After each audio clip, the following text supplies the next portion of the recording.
A very good evening, and thank you for joining me once again for this hour on a Sunday evening, and this week not just any Sunday evening, but the evening of Armistice Sunday, or Remembrance Sunday, when we traditionally remember the times when not only our own countrymen and women, but our fellow humans anywhere in the world were affected by the loss and trauma brought about by war.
The BBC Symphony Orchestra under David Parry performing the piece that is quite possibly the most famous war film theme, the Dam Busters March, composed by the great Eric Coates, and which was one of the last pieces Coates composed before his death in 1957 at the age of 71.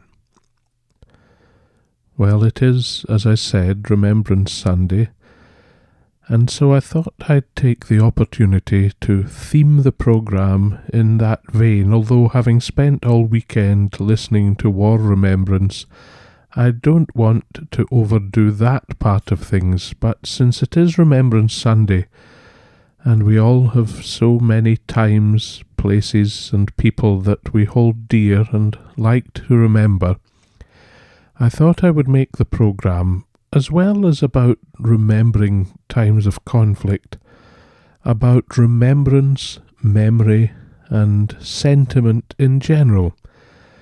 And it's surprising within those confines what a broad range of music can be assembled within that theme. Of course, this programme always relies on more than a passing element of nostalgia and reminiscence in general, but this week I'm actually basing the music on that concept. And so, of course, songs of remembrance don't need to just be about wartime, they can just be about remembering or memories in general, just like this lovely moment from the 1954 film Deep in My Heart, when the lovely Jane Powell and the late Vic Damone are asking each other with great hope in their hearts that when they're old and grey, will they still love each other and remember this day? Well, who couldn't? It's 66 years ago, and we love and remember both Jane Powell and Vic Damone's performances still.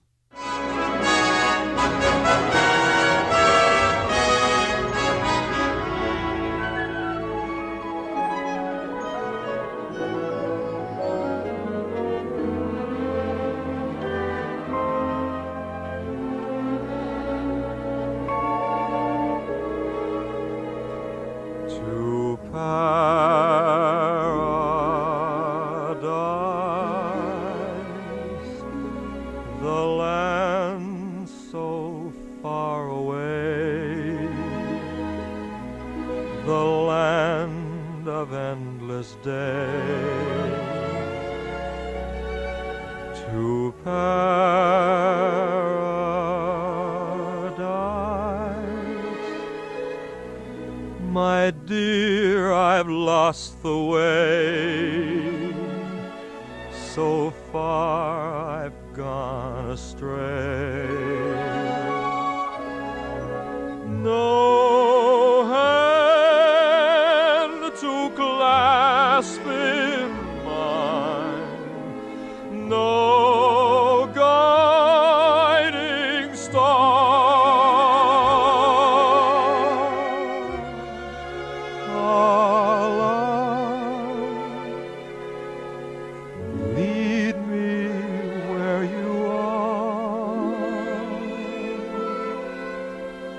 In your loving eyes, there my paradise lies.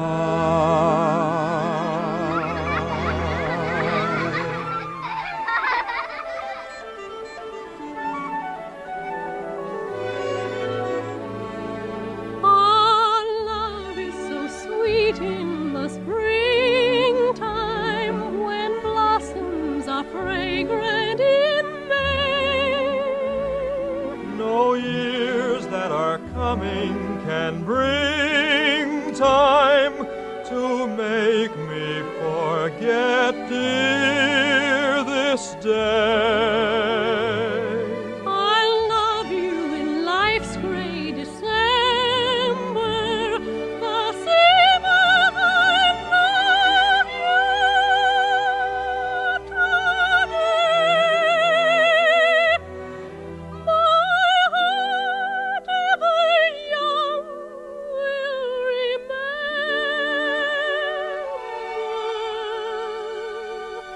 the thrill it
the late Vic Damone, whom we lost in 2018, and the lovely diminutive Jane Powell, who is still alive and well at the age of 91, although I don't imagine she does the tap dance routines with quite the same verve as she did in all those films with Fred Astaire in the 1940s and 1950s. When it comes to Armistice Day, there is one piece of classical music that is omnipresent at events to mark the occasion, and yet which really has no connection at all to remembrance, to any time of conflict, or anything commemorative really at all. It does, however, have a huge depth of emotion, an innate dignity, and is infinitely reflective. Even if you don't take any interest at all in classical orchestral music, I should be very surprised indeed if you have got through your life without hearing this wonderful piece at least once.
the very evocative, quintessentially British piece Nimrod from Sir Edward Elgar's Enigma Variations, or as someone I knew once said when reading it from a concert programme, the Angina Variations.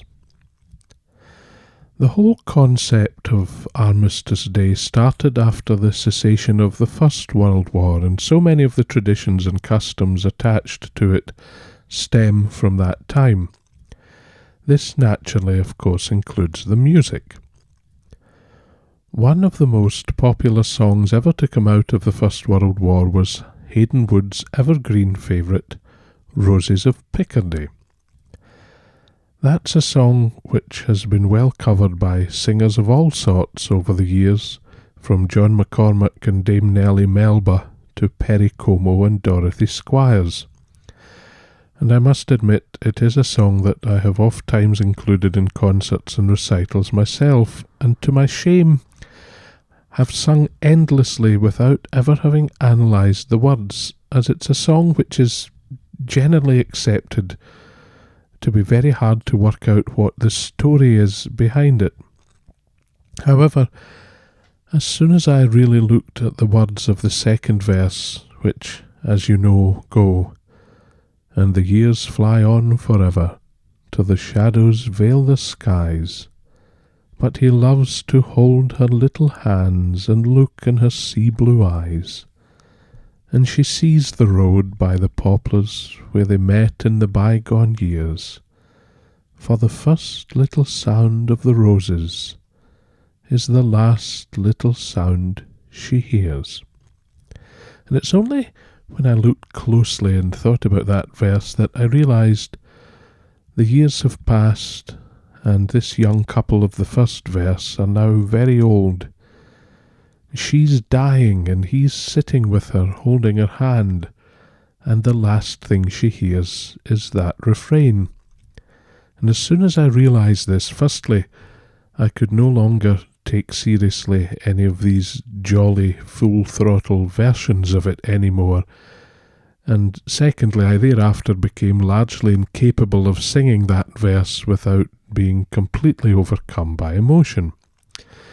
So I'll leave it to those who can do it most justice, one of whom was undoubtedly the great Welsh tenor Stuart Burrows.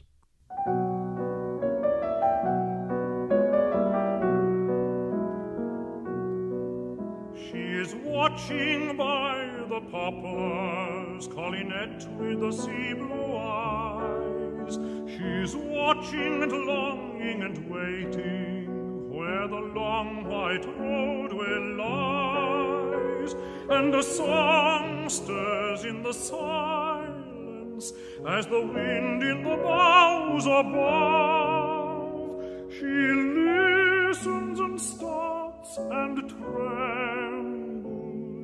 'Tis the first little song of love.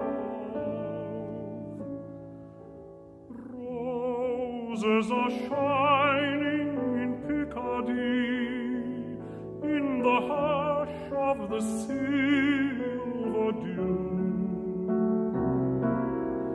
Roses are flowering in Picardy, but there's never a rose like you. And the roses will die with the summertime, and our roads may be far apart, but there's one rose that dies not in Picardy. 'Tis the rose that I keep in my heart.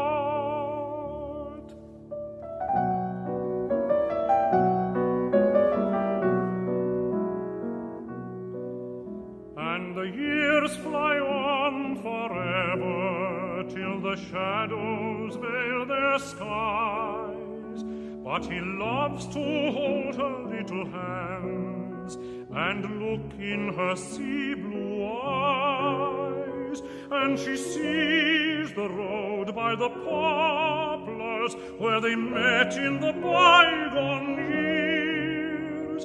For the first little song of the roses is the last little song she hears.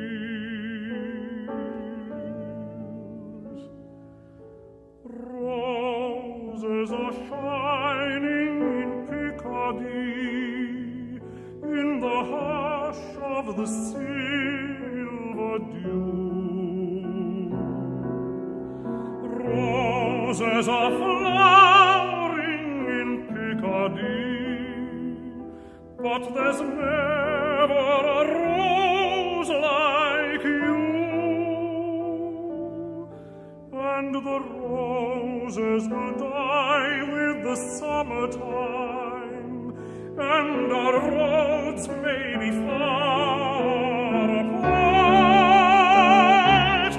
but there's one rose that dies not in Picardy. 'Tis the rose that I keep in my heart.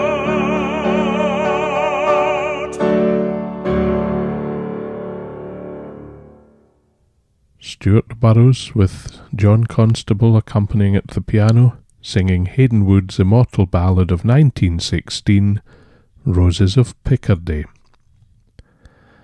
When it comes to times of war and conflict, if you or anyone close to you didn't suffer any sort of trauma as a result, it can be very easy to look back on it through rose-tinted spectacles and remember it as a time of great fun, especially for those who reached their teenage years in wartime.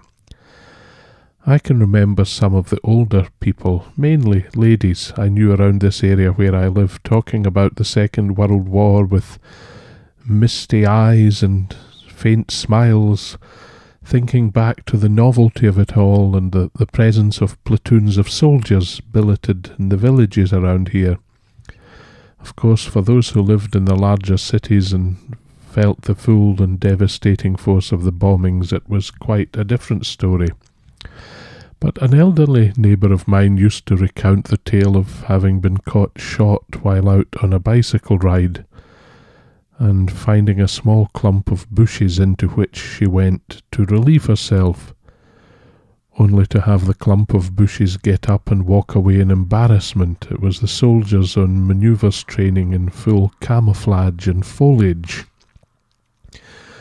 I remember passing the outdoor shop that used to be in Kilmarnock and seeing the sign that said, "Camouflage jackets, £5. So I went in and I was all round the shop before going to the manager and saying, "I can't see the camouflage jackets." And he said, "No, they're good, aren't they?" But among these elderly ladies who looked back on the war with such affection, the one thing that seems to stand out for them in their memories was that there seemed to be an endless opportunity for going dancing. Anywhere there was a suitable space and floor, dances seemed to be frequently arranged. And if you wanted their eyes to glaze over and for them to momentarily be taken to another time and place entirely, you played for them tunes like this.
A very famous melody indeed of World War II, originally written and popularised by Glenn Miller, but this evening given a more orchestral treatment and a much more up-to-date recording quality by the Boston Pops Orchestra, conducted by John Williams. Moonlight Serenade. When it comes to sentiment and reminiscence, there are songs which make you think of a time or of a place, but in most instances of a person or of more than one person. When I was young, I used to go to the theatre. A lot of the touring old-time variety and music hall shows that used to come up touring from England used to include a lovely old variety act called the Holloways. Now, they were a husband and wife duo who played the xylophone. In fact, after they retired, I bought the xylophone, and it's the one I still use in my own stage act. But when they did it, there was the two of them playing this one xylophone, he at the top and she at the bottom. They did a really great act, and he used to announce the songs by saying things like, "I'm now going to play you a lovely old ballad entitled 'The Things We Did Last Summer Will Be Coming Out Next Spring.'" And there used to come a point in the act when Pat, the lady of the couple, would go off stage and leave him to play a solo, which was always a slow ballad, and once he got underway, she would start coming on at the side of the stage, supposedly unbeknown to him, and holding up placards with a phrase on them, and then she would flip them over to reveal a punchline, and they would say things like, "He played before the Duke of Edinburgh," and then she'd flip it over and it would say, "was born." Or things like, "He's left his body to science. Science are contesting the will. When we first met it was all Mills and Boone, now it's all Bills and Moan. I'm not saying he's old, but his blood type has been discontinued." And while she was eliciting all this laughter from the audience, he was quite happily and seemingly obliviously playing his ballad, which just happened to be a song about remembering, and you might know it. I don't, unfortunately, have the Holloways playing it, but I'm sure you'll be happy to make do with Miss Bette Midler.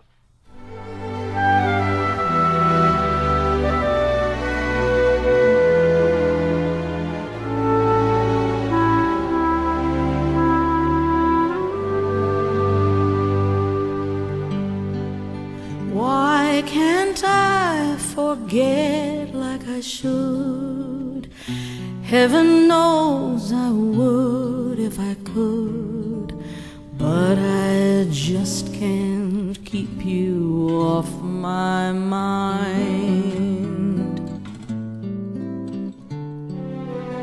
Though you're gone, I have to explain. All around me you still remain.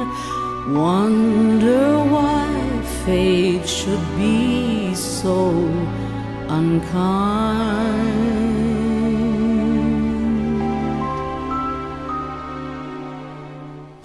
Waking skies at sunrise, every sunset too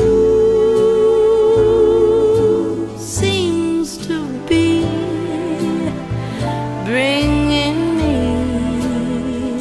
memories of you. Those memories of here and there, everywhere, seems that we once knew,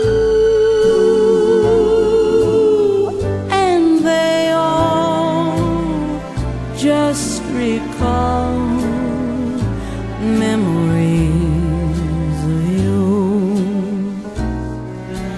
How I wish I could forget those happiest years that have left a rosary of tears.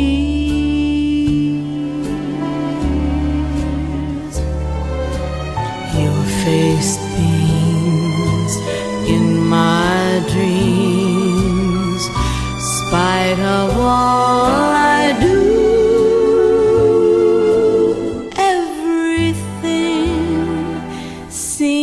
supreme.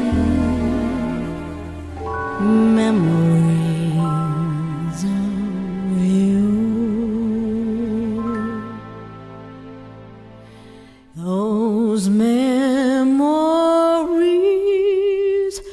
of you.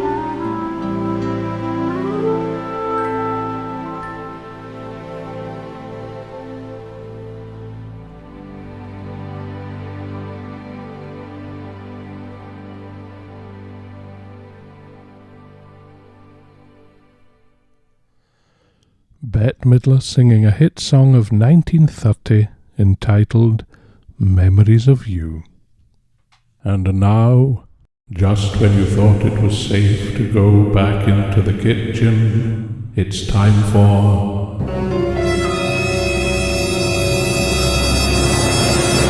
the recipe.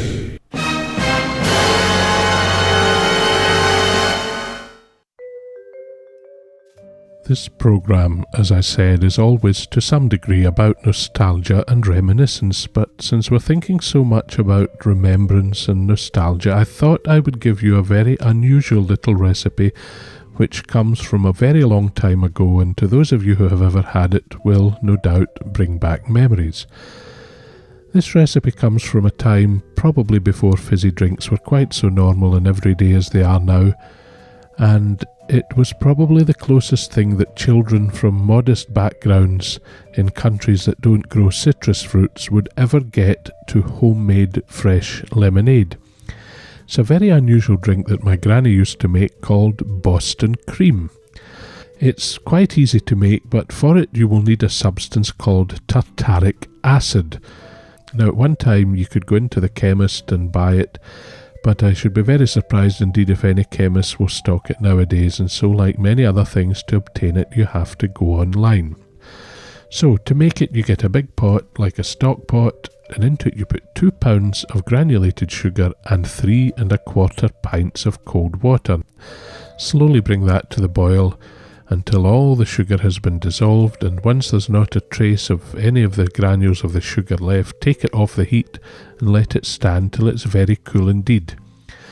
At that point you then add a full little bottle, which is about 35 millilitres of lemon essence, but let's say half of a 35ml bottle of lemon extract, 2 ounces of the tartaric acid that I mentioned, and 1 egg white which has been beaten to soft peaks.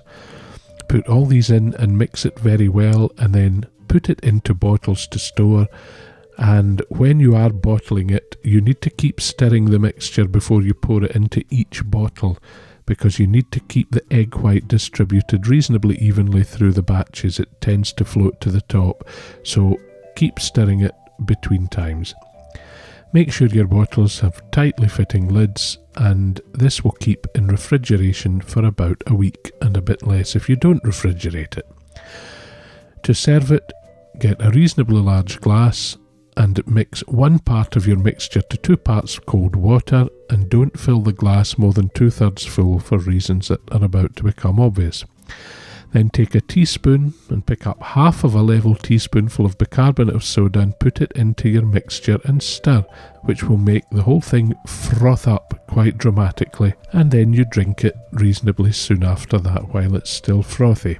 Now, it will have no effect on you whatsoever if you just have the occasional glass, but if drunk to excess, it can have a purgative effect on your digestive system, which I found out to my terror the first time I made it, and drank a whole bottle over the course of a day. So don't have several glasses of this before you're about to embark on a bus tour of the 3 lochs. However, in the current COVID crisis, when we're all very self-conscious about people hearing us cough, it is wonderful stuff for abating a cough. Couple of gallons of Boston cream and you'll be clinging to the mantelpiece, petrified to cough. However, as I say, drunk in moderation, it will have no such effect on you whatsoever. As always, the recipe will be available to download and print off from the radio broadcast page of my website at www.gordoncree.co.uk, and I'll put a link to that very page in the description under this video on YouTube, and also on the At Home with Gordon Cree page of Facebook.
One of the most popular melodies associated with the Second World War, Roll Out the Barrel, previously known as the Beer Barrel Polka, and known in Germany as Rosamunde, but its original title actually being the Modranska Polka, because despite its many German connotations and traditions, it is in fact a Czech piece by the Czech composer Jaromír Vejvoda.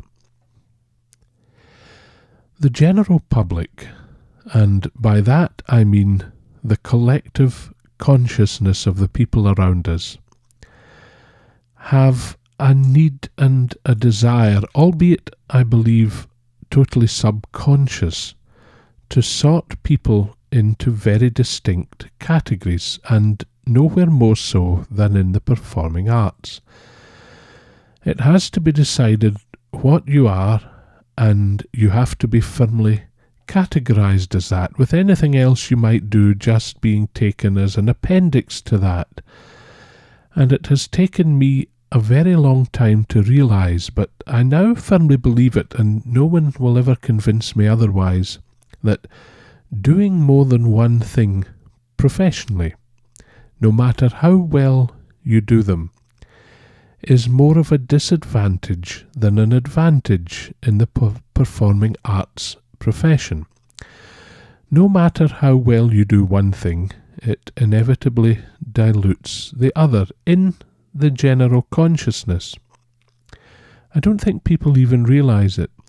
I remember the great singer, actor, broadcaster, raconteur and general personality Ian Wallace saying, "It's important to stick to whatever it is you do best, be it acting, dancing, singing, comedy or Shakespeare, giving you a chance to develop and become known as a serious contender for high honours. I, on the other hand, have moved erratically from one branch of the profession to another, changing direction as frequently as an inebriated football fan seeking the Glasgow train on a Euston platform." Such is the case with the great voice actor Seth MacFarlane, who voices all these modern comedy animations such as Family Guy and American Dad, and who also provided the voice for the disturbingly adult teddy bear who came to life, Ted.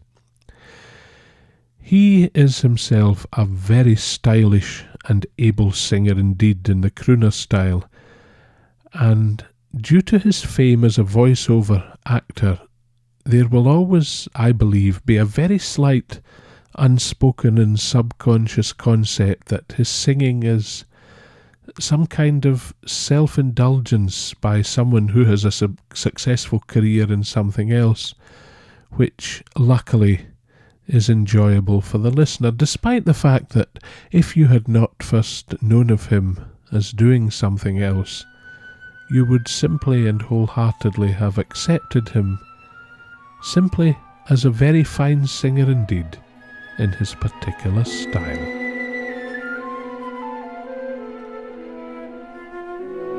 Was it in Tahiti? Were we on the Nile? Long, long ago, say an hour or so, I recall that I saw your smile.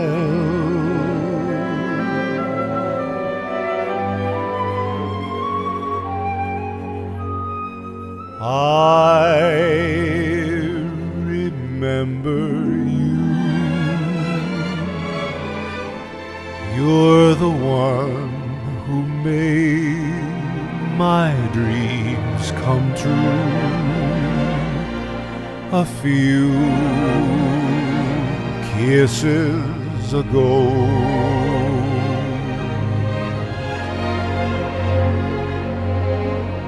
I remember you. You're the one who said I love you too. I do. Didn't you know?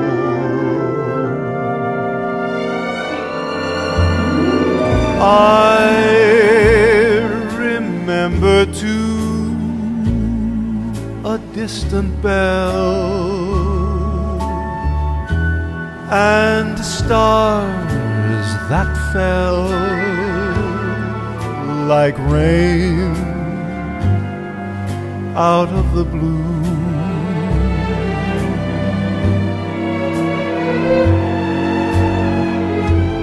When my life is through and the angels ask me to recall the thrill of them all, then I shall tell them I remember you.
my life is through,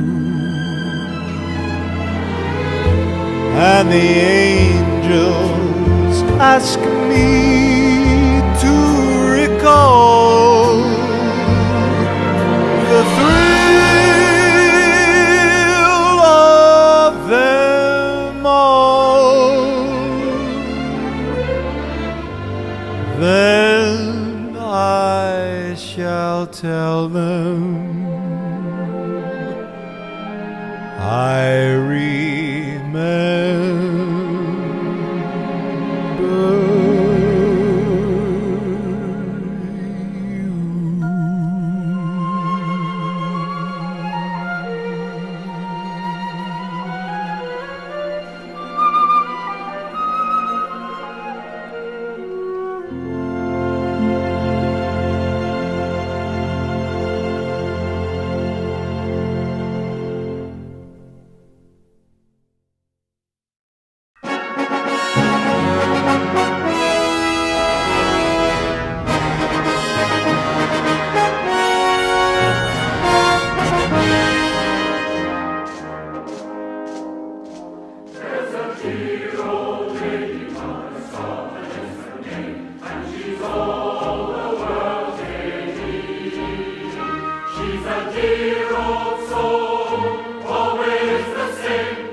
The City of Glasgow Philharmonic Orchestra and Chorus, conducted by Ian Sutherland, singing Harry Lauder's famous song of World War I, The Laddies Who Fought and Won, and before that Seth MacFarlane singing I'll Remember You, with orchestra arranged and conducted by Andrew Cotty.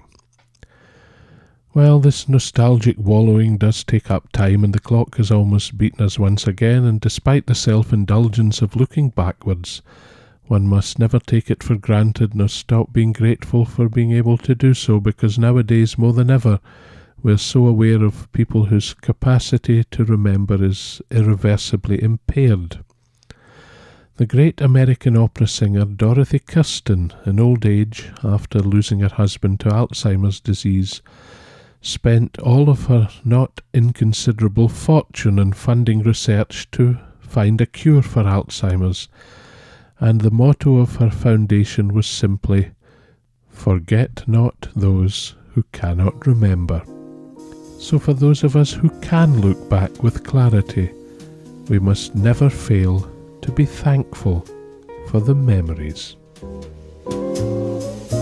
Thanks for the memory of candlelight and wine, castles on the Rhine, the Parthenon, and moments on the Hudson River line. How lovely it was. Thanks for reminding me of rainy afternoons, swingy Harlem tunes, and motor trips, and burning lips, and burning toast and prunes. How lovely it was.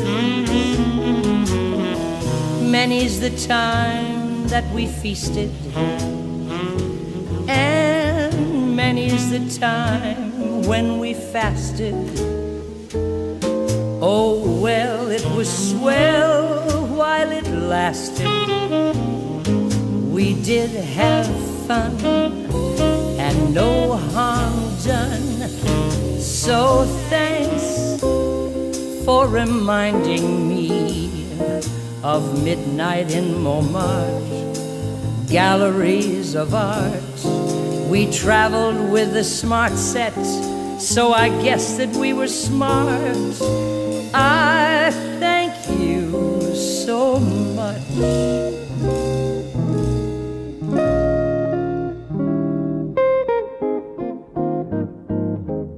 And strictly entre nous, darling, how are you? And how are all the little dreams that never did come true? Awfully glad I met you. Cheerio and toodaloo. I thank you so much.